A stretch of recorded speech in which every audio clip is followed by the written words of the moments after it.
Hello Tubesters, it's Gav. Welcome to another one of my videos. And Archie says hello too, even if you can't see him. You can definitely hear him tap dancing across the laminate. Right, quick one this is. I know, they're always quick and they never aim to be. Ooh, no, that should be alright, just a couple of screws in there, nearly all clipped off. Yeah, special hobbies, 1 in 72, lightly armed Emile, ME109, so Messerschmitt ME109 -1. I just wanted to, I'm going to change what I'm doing with it very slightly, and I just want to put it on video really before I change it. I was going to do it with the engine exposed and the machine guns exposed, but the more I looked at it, the more I really like the shape of the Emile over the F's, the G's and the K's. I've just always liked it ever since I was a youngster. I'm still an FW191 man over the Messerschmitt, but I still like the Messerschmitt Emile, especially in those early days, Battle of Britain, Battle of France, Norway, North Africa, the Balkans, you know, all that area, and Barbarossa, I suppose, in those early days as well, wasn't it? The cowling, engine cowling, will sit. Now, go back, Gav. It's supposed to be a quick video. I remember Jen over at Genesis Models and Designs, and she did an unboxing of this, and she actually built it, painted it. And now although she's still a serving member of the Royal Air Force, she's a more or less a professional modeler really. She does all the magazines, a bit like Jamie Haggo, you know, they do all the magazine articles and they build them for companies and things like that. And she did I don't believe this was you know, she got this with her own money or whatever. It wasn't something Special Hobby had sent her. But I'd watched it, and like a fool, instead of going back to that video, watching what she'd done and what she'd said, and then going to start mine, I just went blithely ahead, and as I always do, start mine, and then thinking, oh, Jen did a video, I should go back and see that. A bit late now. Anyway, the cowling, I'll do a quick close-up on the bench. The engine cowling you could glue in place, not a problem. She comes off, I'll show you one in a minute. But the cowling over the machine guns, it doesn't. Now, that's no cock-up on Special Hobbies, or it's a British word, so that's no stuff-up on Special Hobbies modelling kit, whatever, you know, how they've made it. You get two versions of the guns. You get these that are built to be exposed, so there's more to them, and you get some which are really just refined down to the barrels, and you know, because you're not going to see them really. Now, obviously, because I was going to show mine open, the cowling won't actually sit over the top. There's literally you'd have to do some major modifications to it, and I don't see the sense in that. And plus, I was looking at hers, and I just thought, yeah, mine ain't gonna be a patch on that, but I really do like the shape of the Emile. You know, this shape and the squared off wings and whatever. And I just thought, you know what? After all, you know, faffing around, I'm actually going to close this up. So the reason this video is just to show you that I have done it.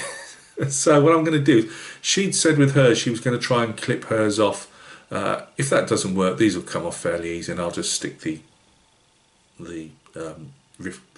skinned down version, which are never meant to be seen, on there instead. I believe you put them in. I can't remember if I can't remember without my glasses.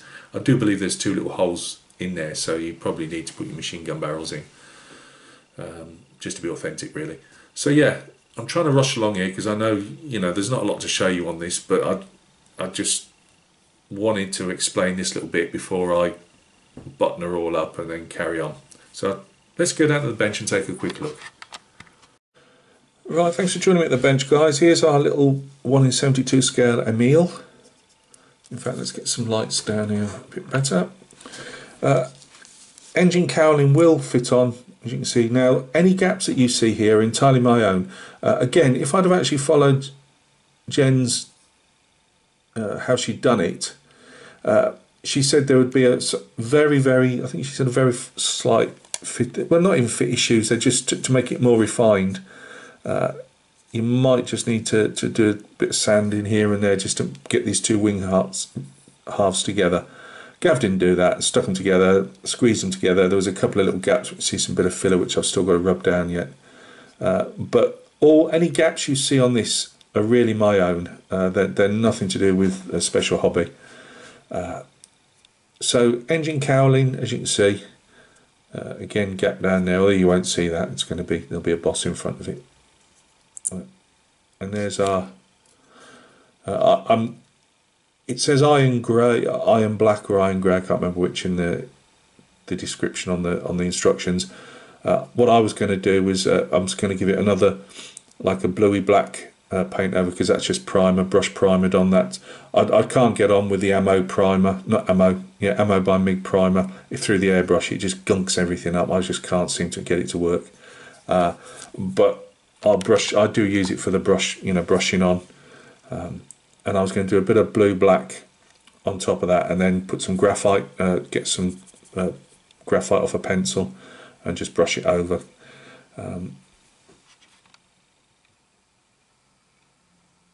There we go, there's our machine guns. So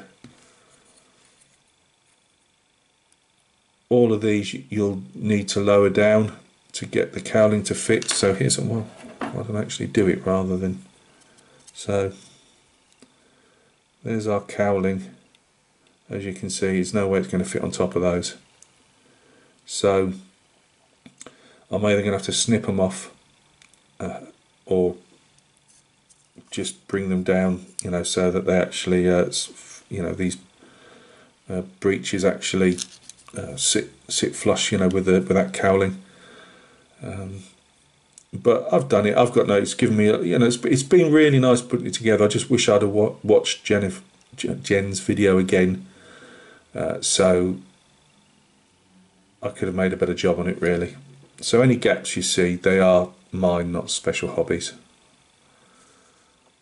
Of course, it's got a seam line anyway down that I'm going to try and just slightly, after filling in everything on that. It wasn't a lot of filling involved, and again, if I'd have done it, prepped it better, and note to self, and yes, it's gone all down, being written in the instructions, it would have probably been a little bit better, because she didn't really have any gaps in hers, and I didn't massively. There was just a couple of tiny ones, but I'm going to run a scribe down there gently if I can, because it does have a panel lines down there and underneath as well, which I suppose helps with the filling in one sense, because you can say, what's my panel line? That's the first time I've seen it under the camera here. That looks fairly flat. Might be sitting slightly high. It's a bit late now, it's been all clamped up, but we'll see. I had a tiny bit of filling to do along here and along here. You can't really see, but and I forgot to put the blooming decals in these, so I'm just going to try and fit them in now and cross my fingers. There's decals, so remember, decals go in here to show the radiators, fins, and also back there as well. That's going to be a right game, but we'll give it a go. Anything else I've got to say? Oh yeah, there isn't particularly any locating pins when you put your cockpit up, and it's traditionally, you put it in the side of the aircraft. The only bit of location thing I could see was the backrest here. Well, I'd done it a lot more vertical, because again, this is me all over. So again, that's been written in the instructions for next time. So make sure you offer this back piece up of the cockpit. Get it. They give a little channel for it to sit, or a little ridged bit for it to butt up to on the sides of the fuselage.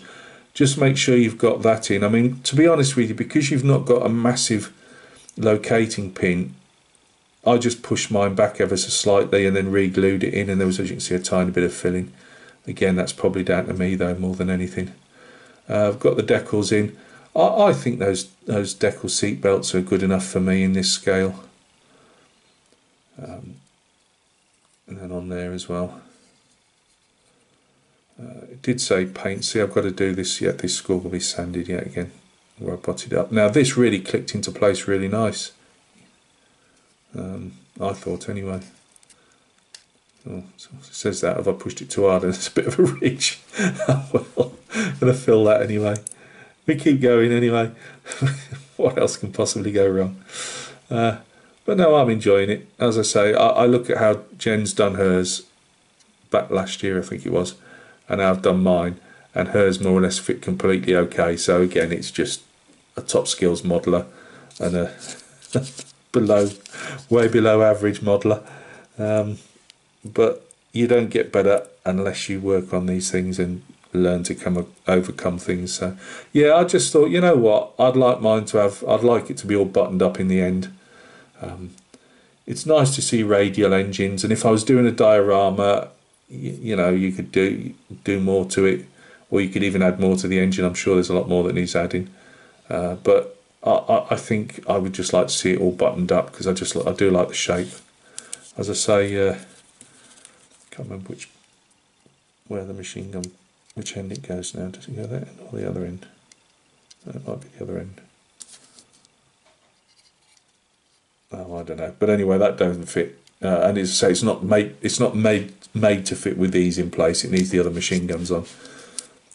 So again, that's nothing a special hobby. So yeah, it tells you to put. I didn't know if I was doing it right. They tell you to put the flaps in position on the aircraft now before you married it up, and that's what I did. I didn't know fit issues there in that sense. I don't know if these gaps here are enough right or not. Emile's I saw on the ground in France, occupied France, they definitely had their flaps down on the ground, so I was happy to do that. So I'll give it another rub down places that need filling, then we'll add a tail onto her.